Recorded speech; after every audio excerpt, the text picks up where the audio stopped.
I saw one of the comments on one of my videos.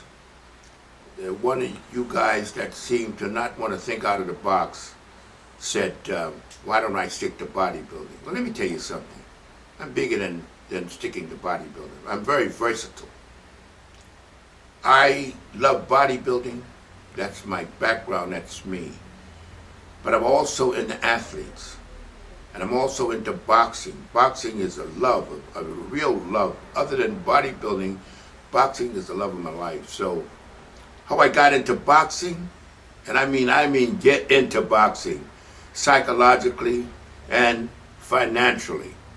I was in the insurance office in Allstate Insurance Office in Jersey, and I'm a real boxing fanatic. And this guy walks in, and I looked at him. It was Terrence, Alli, lightweight contender. And I was I'm just really, when you're really into something, it was like I was meeting the top movie star of the century, and he was just a contender. So I noticed that as I was talking to him, he had a sore in his mouth. So I said, you either got syphilis, and I was laughing, or you got a severe B-complex deficiency. He says, what's B-complex? I said, you don't know what it is? He said, no, my manager's giving me salve. I said, no, that's internal, Terrence. I said, I tell you what, you come down to my store in New York, and I'll give you a bottle of B-complex, and it'll heal that up. So I thought he maybe wouldn't show up, thought he'd figure out I was a kook or something. Next day he was there. I gave him the bottle. A week later he came, about a week, ecstatic. He said, I can't believe this. He says, it went away. It went away, Leroy. It went away. He said, I want you to be my manager. I said, what? He said, I want you to be I said, no, I can't be. I don't know anything about boxing. He said, no, you could be my manager. He said, my manager didn't know from shit. I said, what do you know? He said, you don't know anything like this. How? He said, I was going through the devil trying to find out what he give me, staff tell me soap and water and all that. I said, well, anyhow, he says, I want you to call my manager and tell him you're going to take me over. And I was like, oh, man. I was so excited. Terrence Alli. But I said, I don't know anything about boxing. I called his manager, Jimmy Glenn, then. And I told him, I said, your fighter wants me to manage him. He said, oh, yeah? I said, okay. And he said, but he owes me $12,000. And I'm not going to release him unless you give me the $12,000. I said, holy shit. I was making a lot of money then, I must admit. I said, well, I was so excited. I said, okay, you sign the papers and I'll give you the $12,000. Now the point was, the manager didn't promote Terrence like he should have, because Terrence was known to be a fighter that ran out of gas because the nutrition was so poor. And he would win the fights. He was one of those whirlwind lightweights that come out, and if he didn't beat the shit out of you before the 5th, 6th round or so, he was finished. So anyhow, I knew what it was, and I started giving him the vitamins. Anyhow, Terrence cost me a fortune anyhow as a fighter, because he didn't win the title.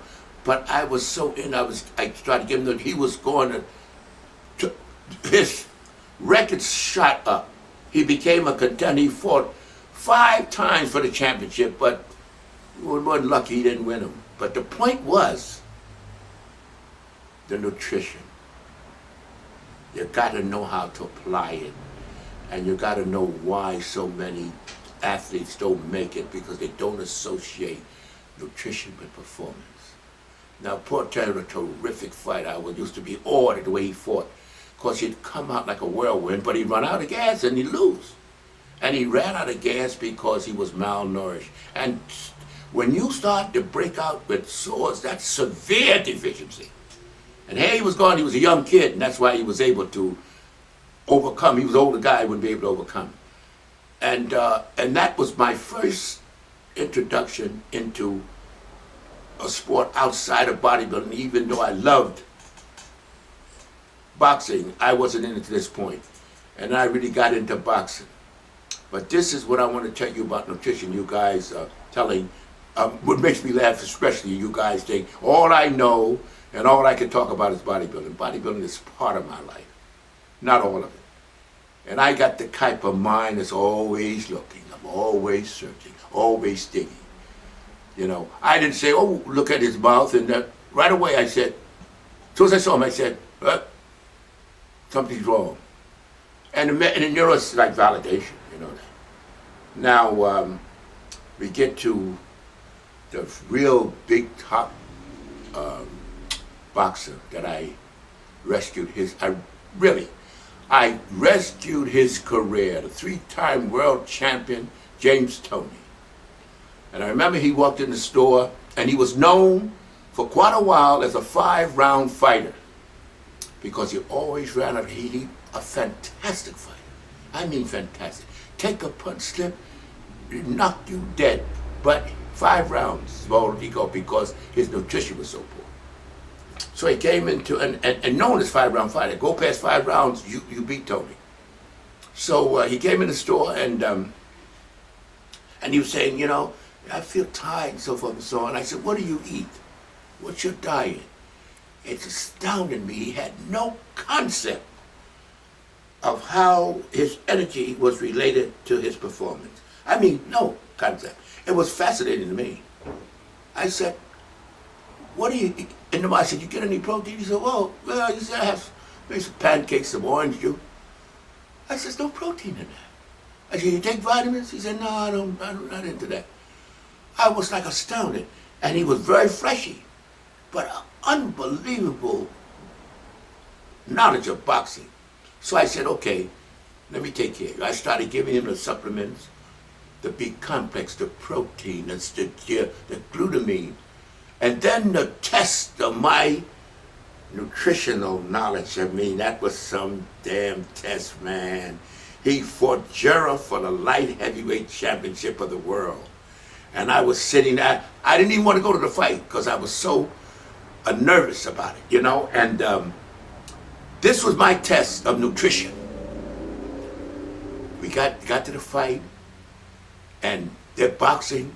They come to the 5th round, and Tommy Brooks, which was the trainer of Jera, which was Tony's opponent for the light heavyweight championship of the world. And I tell you one thing, you couldn't get more tense than me. If I got any more tense, I'd exploded. And the 5th round came, and my heart started beating, because that's when Tony's usually fade. And Jera said, stay on him. Tommy Brooks said, stay on him, stay on him, stay on him. Because they said, meanwhile, Jera blew his fuse trying to burn Tony out, and Tony knocked him out in the 9th round. Boy, talk about a non-physical orgasm. That's what I had. I was ecstatic. I said, geez, I was like, I rescued this guy, because he wouldn't have had much of a career if he had gone on with the nutrients that he was taking, which was nothing. He had no concept of